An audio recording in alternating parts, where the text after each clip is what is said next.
इस वीडियो में आप जान पाएंगे कि आपने अगर ऑनलाइन फॉर्म फिल कर दिया है केवीएस का, तो आप ये देख सकते हैं कि आपने फॉर्म के अंदर सभी डिटेल्स को सही से भरा है या नहीं। और अगर आपने नहीं किया है अभी तक तो डोंट वेरी, ज़्यादा जल्दबाजी करने की ज़रूरत नहीं है। सबसे पहले अपने सारे डॉक्यूमेंट्स को कंप्लीट कीजिए, क्योंकि as a private employee, as a private आदमी, एज ए बिजनेस पर्सनस, मेरा बच्चे का एडमिशन अगर केवी में हो सकता है तो वो एक कोटा के थ्रू हो सकता है। और उस कोटे में मेरा फॉर्म जाने के लिए मुझे अपने फॉर्म में सारी इन्फॉर्मेशन को सही से फिल करना होगा। तो चलिए यहाँ पे फॉर्म भी भरते रहेंगे और बीच बीच में बात भी करते रहेंगे। और मैं आपको एक और इंटरेस्टिंग बात बता दूँ कि अगर आपने ऑनलाइन फॉर्म फिल कर दिया है और इस वीडियो को देखने के बाद आपको लगता है कि शायद आपने कैटेगरी गलत चूज़ की है, आपने कोई डॉक्यूमेंट अपलोड नहीं किया है, आपने कुछ गलती की है, तो आप अपने फॉर्म को कैंसिल भी कर सकते हैं और दोबारा से रिफ्रेश फॉर्म भर सकते हैं। तो चलिए गूगल में टाइप कर लेते हैं केवीएस एडमिशन। आजकल ट्रेंडिंग में है तो सबसे ऊपर वेबसाइट आई रही है गूगल के माध्यम से। यहाँ पे सबसे पहले क्लिक हियर फॉर रजिस्ट्रेशन पे आप क्लिक करेंगे। और अगर आपने ऑलरेडी भर दिया है तो आप चेक एप्लीकेशन स्टेटस पे जाके अपना यूज़र आईडी डाल के, डिटेल्स डाल के, और वहाँ पे चेक कर सकते हैं उसको स्टेटस। और अगर आपको लगता है कि आपने कुछ गलती की है तो आप उसको कैंसिल करके दोबारा से फ्रेश फॉर्म भी भर सकते हैं या भरवा सकते हैं।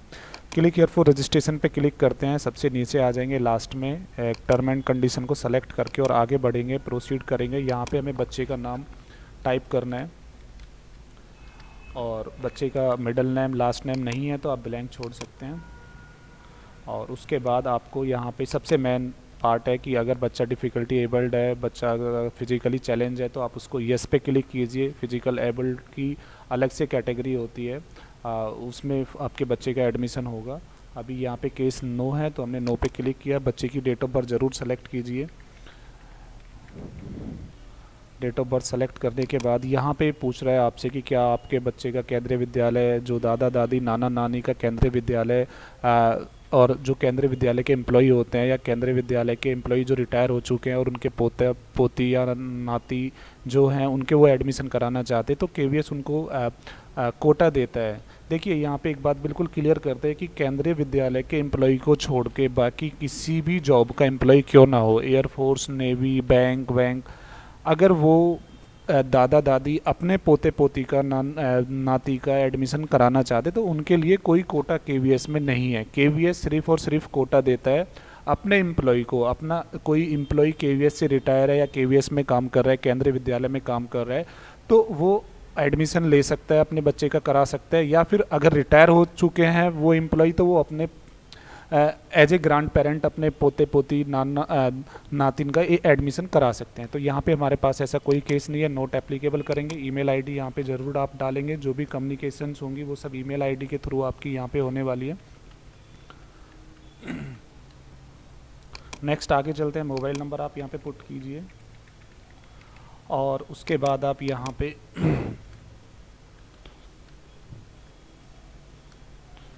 कैप्चा कोड ज़रूर यहाँ पे टाइप करेंगे। कैप्स और स्मॉल का चक्कर वहाँ पे है, आप उसको ध्यान रखेंगे। यहाँ पे आपको ओटीपी रिसीव होगा आपके मोबाइल नंबर पे, तब तक ओटीपी आए तब तक मैं नीचे ये कैप्चा कोड इनपुट कर देता हूँ। राइट, तो ओटीपी आ चुका है, ओटीपी को हम यहाँ पे टाइप करेंगे। ओटीपी नहीं आया तो आप वेट कर सकते हैं।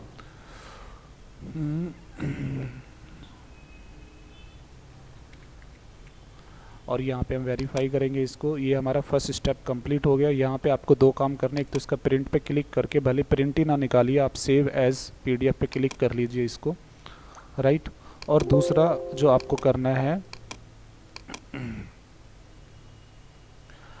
यहाँ पे इसको सेलेक्ट कर लीजिए लॉगिन आईडी को, और सेलेक्ट करने के बाद कॉपी कीजिए, और कॉपी करने के बाद यहाँ पे क्लिक हियर पे क्लिक कीजिए। और यहाँ पे अब हमें लॉगिन करना होगा। अभी तक सिर्फ हमने अकाउंट बनाया है, सिर्फ लॉगिन आईडी ऐसा है जो हमें याद करने की ज़रूरत है। बाकी डिटेल तो हमारे बच्चे की है, जैसे डेट ऑफ बर्थ, फिर मोबाइल नंबर, और फिर ये कैप्चा कोड तो आपको हर बार इनपुट करना ही पड़ेगा। और इस वेबसाइट पे नहीं, हर वेबसाइट पे आजकल ये है। चलिए लॉगिन करते हैं। लॉगिन करने के बाद हमारे सामने डिटेल आ गई है, फटाफट से एक एक डिटेल को भरना शुरू कर देते हैं और जहाँ पे भी ज़रूरत होगी मैं क्लैरिफाई करूँगा। डिफ़िकल्टी एबल्ड को हमने नो किया है क्योंकि हमारा बच्चा फिजिकली चैलेंज नहीं है। जेंडर आप सेलेक्ट कर दीजिए। सबसे मेन पॉइंट, अगर आपको एडमिशन्स चाहिए तो आपको क्या करना पड़ेगा यहाँ पे आप 5th कैटेगरी के एम्प्लॉई हैं, आप एक बेरोज़गार आदमी हैं, आप प्राइवेट आदमी हैं, तो आप EWS का सहारा ज़रूर लें। या तो आपके पास BPL कार्ड हो तो ठीक है, अगर नहीं है तो आप 1 लाख से कम इनकम का सर्टिफिकेट बनवाइए। यहाँ से नहीं बनता है, आप अपने गांव से बनवा सकते हैं। 19 तारीख का भी बहुत टाइम है, आप तसल्ली से बनवा के यहाँ पे कर सकते हैं। क्योंकि अगर आपके बच्चे का लॉटरी में नाम जाता है तो फिर एक यही रास्ता है जिसकी हेल्प से आपके बच्चे का नाम लॉटरी में जा सकता है। और अगर इसकी सबसे मेन खासियत कि अगर आपने के बच्चे का इस लॉटरी में नाम आ गया EWS के थ्रू, तो आपके बच्चे की कोई फीस भी नहीं लगेगी 8th क्लास तक, राइट। फ्री में आपकी पढ़ाई होगी बच्चे की। तो ये सबसे मेन जो रास्ता है वो यही है कि हमें इसको ज़रूर सेलेक्ट करें। देखिए, अगर कोई जर्नल कैटेगरी का पेरेंट्स है, जर्नल कैटेगरी का पेरेंट्स है, तो जर्नल कैटेगरी के लिए भी कोटा है, लेकिन जर्नल कैटेगरी में बच्चे का नाम लॉटरी में तभी जाएगा जब उस कोटे का फ़ायदा तभी मिलेगा जब वो EWS का सहारा ले। अगर वो EWS का सहारा नहीं लेता है तो उसके बच्चे का फिर पता ही नहीं है फॉर्म कहाँ रहेगा, राइट।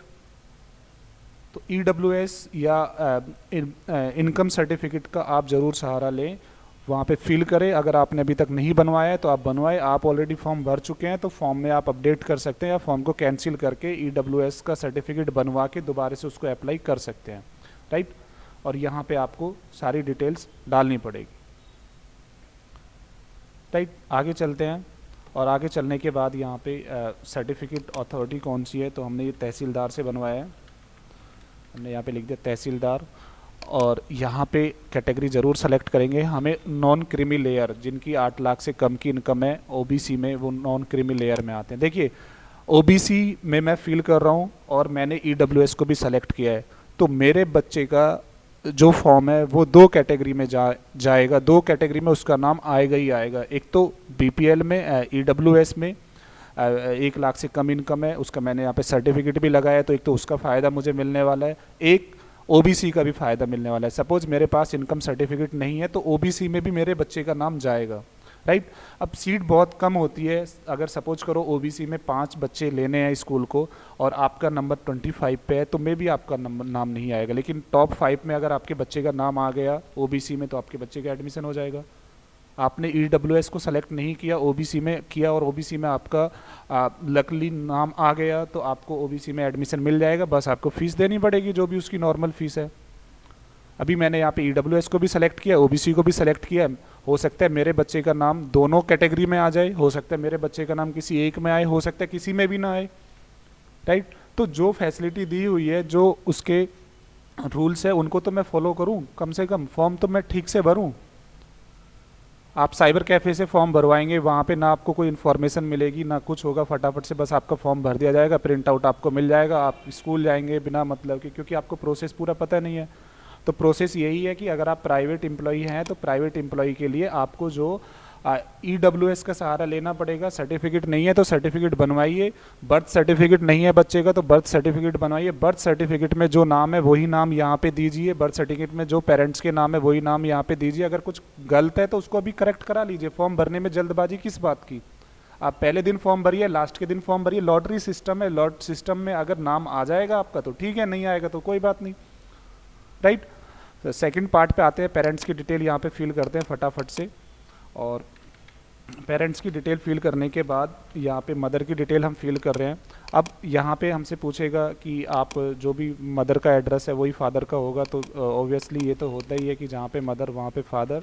तो हमने सेलेक्ट कर लिया उसको। सिटी हमने यहाँ पे लिखी अपनी, सिटी यहाँ पे भर देते हैं हम अपना, और फिर यहाँ पे हम अपना एड्रेस डाल देते हैं, राइट। तो एड्रेस यहाँ पे हमें डालना पड़ेगा। एड्रेस के लिए मैं अगर आपको श्योर कर दूं, आपके जो भी डाउट्स है कि एड्रेस आपको अपने स्कूल के नियर बाई भरना है। आपके स्कूल अगर 10 किलोमीटर दूर है आपके उससे, रास्ते से आपके घर से, तो आप उसके नियर बाई स्कूल के आसपास का कोई बर्थ वो रेंट एग्रीमेंट बनवा लीजिए, या अभी बनवाने की ज़रूरत नहीं है। एड्रेस सिर्फ यहाँ पे वो भरिए। ध्यान रहे, जो एड्रेस आप फॉर्म में भरेंगे वही एड्रेस स्कूल मान्य करेगा, वही एड्रेस एडमिशन कमेटी मानेगी। आप बाद में चाहे कुछ भी करते रह जाइए कि नहीं जी हम यहाँ पे रह रहे हैं, गाँव का एड्रेस भरा है, वो कुछ भी आपसे मानने वाले नहीं है।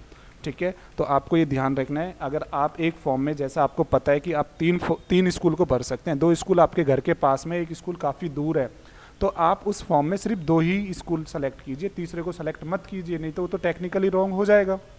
आप नोएडा वाले स्कूल को भर रहे हैं, वो आपके स्कूल के पास में, और आप तीसरा स्कूल ग्रेटर नोएडा भी सेलेक्ट करें, तो ग्रेटर नोएडा वाला आप सेलेक्ट तो कर लीजिए, लेकिन उसका कोई फ़ायदा तो नहीं है, क्योंकि वो तो 5 किलोमीटर से ज़्यादा दूर है। उसके लिए आप सेपरेट फॉर्म भरो, दूसरे मोबाइल नंबर से फॉर्म भरो, कितने भी आप फॉर्म भर लीजिए अलग अलग स्कूल के लिए। एक स्कूल में अगर एक से ज़्यादा फॉर्म भरेंगे तो ध्यान रहे, पहले वाले स्कूल में कुछ कम, पहले वाले फॉर्म में अगर कुछ कमी रह गई है तो उसको करेक्ट कीजिए, या फिर उसको कैंसिल करके दोबारा से फॉर्म भरिए। तो एड्रेस के मामले में आपको बिल्कुल श्योर रहना है कि एड्रेस वही होना चाहिए जो आप स्कूल के पास में, आपके स्कूल के पास में हो, जो आपके स्कूल के 5 किलोमीटर के अंदर हो। राइट, अगर आपके बच्चे का नाम आ जाता है तो आप रेंट एग्रीमेंट बना के दिखा सकते हैं। इस चीज़ से बिल्कुल भी कोई मतलब नहीं है कि आपके आधार कार्ड में कहाँ का एड्रेस है, आपके मोबाइल में कहाँ का, आपके उसमें कहाँ का एड्रेस है, दूसरी एरिया में कहाँ का एड्रेस है। इस सब चीज़ों से आपको कोई मतलब नहीं है। राइट, तो आगे चलते हैं, इसको फटाफट से फिल करते हैं। यहाँ पर आप मोबाइल नंबर ज़रूर फिल करें, जितने भी आपके पास मोबाइल नंबर है देने की कोशिश करें। हालांकि ये सारे ऑप्शन ऑप्शनल है, आप देख पा रहे हैं स्टार नहीं लगा हुआ है इन सब के सामने, तो आप इनको छोड़ भी सकते हैं। राइट, तो यहाँ पे आप मोबाइल नंबर ज़रूर फिल करें। चलते हैं आगे, देखते हैं इसको। और 2-3 ऑप्शन बचे हुए हैं, इनको फिल करें। अब ये जैसे पूछ रहा है कि फादर की जॉब कहाँ है, मदर की जॉब कहाँ है, तो हम प्राइवेट एम्प्लॉई है, हमें इस बात से कोई मतलब ही नहीं है। उसको प्राइवेट एम्प्लॉय मतलब कि जॉब हो ना हो कोई फ़र्क नहीं पड़ता, लेकिन जो रूल है, रूल वही है कि आपका स्कूल से डिस्टेंस 5 किलोमीटर के अंदर होना चाहिए, और अगर आपका एड्रेस कहीं ज़्यादा दूर है तो आप स्कूल के नियर बाई का ही एड्रेस भरें उसमें फॉर्म में, और वहाँ का अगर आपके बच्चे का नाम बाद में आता है तो फिर आप वहाँ पे क्या कर सकते हैं, उसका रेंट एग्रीमेंट बनवा के दे सकते हैं। राइट, इससे ज़्यादा और कुछ भी नहीं करना है आपको। तो यहाँ पे हमने स्कूल सेलेक्ट किया, और इस स्कूल में जो सबसे मेन पार्ट है वो है कि स्कूल से डिस्टेंस, तो ये हमें 5 किलोमीटर से कम ही रखना है, चाहे आपका ज़्यादा भी हो। अगर ज़्यादा है तो भी आप अपना वो दूर वाला एड्रेस मत भरो फॉर्म में, पास वाला एड्रेस भरो। सर्विस कैटेगरी हमें बस 5th पे क्लिक करना है, क्योंकि हम प्राइवेट एम्प्लॉई है और हमारे पास कुछ नहीं है। अब हमने 5th कैटेगरी सेलेक्ट की है, तो जो बच्चे का नाम लॉटरी में जाएगा वो या तो EWS के थ्रू जा सकता है, या आपकी कास्ट सर्टिफिकेट, कास्ट कैटेगरी के थ्रू जा सकता है। SC ST OBC के लिए कास्ट कैटेगरी है, और अगर आप जर्नल में हैं तो फिर आपको इनकम सर्टिफिकेट बनवाना ही पड़ेगा 1 लाख से कम का, अदरवाइज़ फॉर्म तो भर जाएगा लेकिन वो कहीं भी लॉटरी में नहीं आएगा, उसका कोई वेटेज नहीं होगा। राइट, ये यहाँ पे कुछ डॉक्यूमेंट्स मांग रहा है, डॉक्यूमेंट्स फटाफट से फीड कर देते हैं। बर्थ सर्टिफिकेट, जितने भी डॉक्यूमेंट, 2 ही डॉक्यूमेंट्स यहाँ पे मांग रहा है अपलोड करने के लिए, तो उनको मैंने पहले से ही सेव किया हुआ है। यहाँ पे डॉक्यूमेंट्स हम भर देते हैं, और अब लास्ट में आके इसको क्या कीजिए, आप फाइनल कीजिए, सेलेक्ट करके सेव टू प्रीव्यू कीजिए, प्रीव्यू कीजिए, और प्रीव्यू करने के बाद देख लीजिए सब कुछ सही भरा हुआ है या नहीं, और सबमिट एप्लीकेशन पे क्लिक करके यस सबमिट कर दीजिए। OTP आपके पास आएगा, OTP फीड कीजिए, और इस तरह से आप अपने फॉर्म को कम्प्लीटली भर पा रहे हैं। ध्यान रहे कि फॉर्म में एक ही कारण है आपके बच्चे का एडमिशन होने का, वो है आपका अगर आप प्राइवेट एम्प्लॉई है तो आपको जो जो ऑप्शंस बताए, सर्विस कैटेगरी 5th सेलेक्ट करनी है, और फिर आपको लास्ट में